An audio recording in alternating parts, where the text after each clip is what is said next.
Assalamualaikum warahmatullahi wabarakatuh. Perkenalkan, nama saya Wibowo Abdul Muthalib, NIM 330102200038. Di sini saya ingin menjelaskan sedikit tentang filsafat hukum dengan tema teori hukum. Teori hukum merupakan suatu proses atau aktivitas kegiatan yang bertujuan untuk memberikan suatu penjelasan mengenai realitas maupun tatanan-tatanan hukum yang hidup dan berkembang dalam suatu kesatuan masyarakat pada umumnya. Teori hukum juga merupakan suatu kajian teoretik di bidang ilmu hukum yang wujudnya berupa suatu keseluruhan pernyataan yang saling berkaitan dengan kontekstual aturan-aturan maupun putusan-putusan yang lahir dari hukum itu sendiri. Berikut ini ada beberapa teori hukum yang berkembang dalam masyarakat, di antaranya yang pertama ada hukum klasik. Hukum klasik merupakan suatu konsep hukum yang bersumber dari religiusitas, alam, dan adat kebiasaan dari suatu masyarakat yang telah ada dan berlaku sejak dimulainya suatu kehidupan masyarakat sampai sekarang. Teori hukum klasik ini terdiri atas 3 bagian, yakni hukum agama. Teori hukum ini bersumber dari Sang Pencipta untuk seluruh umat manusia yang bersifat abadi dan berlaku secara universal. Lalu ada hukum Yunani Romawi. Teori ini mengatakan bahwa hukum berasal dari dewa, maka sedapatnya dikatakan bahwa hukum itu merupakan anugerah terbesar untuk menjaga ketenangan dan ketentraman pada manusia sebagai individu dalam kelompok masyarakat. Aristoteles mengatakan bahwa hukum merupakan pembatas dari akal dan terbebas dari nafsu, sehingga secara tidak langsung dapat dikatakan bahwa hukum merupakan suatu bentuk tatanan perdamaian yang dilandaskan pada keadilan yang memerintahkan orang untuk menahan diri dan menyelesaikan penyelesaian sengketa kepada hakim. Lalu ada hukum alam. Teori hukum alam mengatakan bahwa dasar dari hukum alam adalah dan inti dari alam itu terletak pada akal, tetapi akal tertinggi dan paling utama adalah Tuhan, sehingga tatanan hukum itu bersifat abadi dan berlaku secara universal. Hukum yang bersumber dari alam tersebut merupakan penuntun perkembangan dan pelaksanaan hukum yang paling ideal, serta syarat akan nilai moralitas yang tidak memisahkan antara Dasein dan Das Olin. Menurut Thomas Aquinas, hukum dunia harus diatur dengan tatanan akal dan harus berketuhanan, sehingga Tuhan merupakan hukum yang tertinggi. Dan untuk mencapai keadilan distributif dan komunitatif, maka hukum yang dibuat harus memuat 4 unsur, yakni lex aeterna, lex naturalis, lex divina, dan lex humana. Lalu ada hukum modern. Teori hukum modern mengatakan bahwa hukum merupakan suatu norma yang harus dibuat oleh manusia dan lahir dari sebuah kesepakatan antara manusia dalam sebuah bentuk musyawarah untuk mufakat yang diproses secara otonom, logis, rasional, secara mekanis, dan teratur.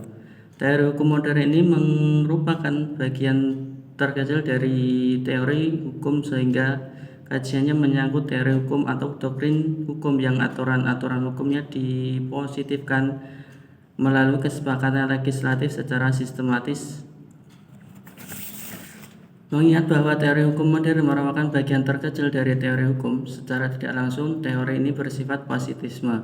Pada perkembangannya, teori hukum modern ini didominasi kolbu atas akal, dibalik menjadi dominasi akal atas kalbu, sehingga pada perkembangannya teori ini diklasifikasikan menjadi 2 golongan, yakni analitis positif dan positifme pragmatis.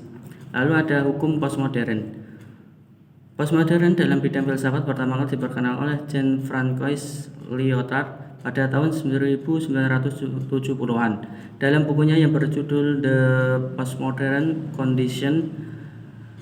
Dia menjadikan pengertian dari postmodern adalah sebagai segala kritik atas semua pengetahuan umum, tradisi metafisik, fondasionalisme, maupun atas modernisme.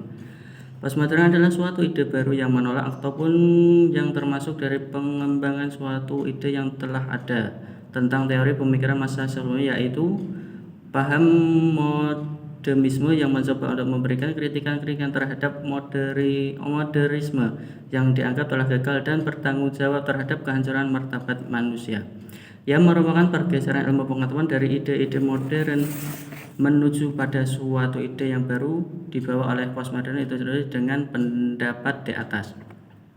Ada beberapa tokoh yang disebut mewakili era postmodern. Pertama, Jean-François Lyotard. Pemikiran Lyotard tentang ilmu pengetahuan dari pandangan modern yang sebagai narasi besar seperti kebebasan, kemajuan, dan sebagainya kini menurutnya mengalami permasalahan yang sama seperti abad pertengahan yang memunculkan istilah religi nasional kebangsaan dan kepercayaan terhadap keunggulan negara Eropa untuk saat ini tidak dapat dipercaya atau kurang tepat kebenarannya. Lalu yang kedua adalah Michael Foucault, adalah seorang tokoh postmodern yang menolak keuniversalan pengetahuan. Ada beberapa asumsi pemikiran pencerah yang ditolak oleh Foucault, yaitu pengetahuan itu tidak bersifat metafisis, transendental atau universal, tetapi khas untuk setiap waktu dan tempat. Lalu tidak ada pengetahuan yang mampu menangkap karakter objektif dunia, tetapi pengetahuan itu selalu mengambil perspektif. Pengetahuan tidak dilihat sebagai pemahaman yang netral dan murni, tetapi selalu terikat dengan rezim-rezim penguasa.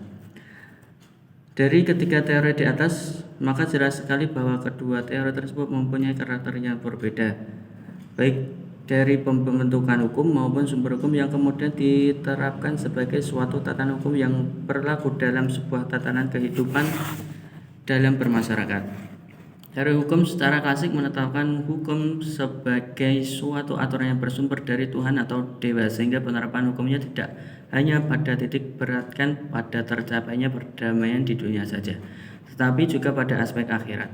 Sedangkan teori hukum modern menetapkan hukum dengan jalan menetapkan suatu norma yang dibuat oleh manusia melalui musyawarah untuk mufakat, dan norma-norma tersebut kemudian dijadikan hukum positif dan dikodifikasi sebagai suatu aturan yang berlaku dan mengikat suatu tatanan masyarakat ius constitutum yang orientasinya hanya untuk menciptakan perdamaian dalam kehidupan masyarakat.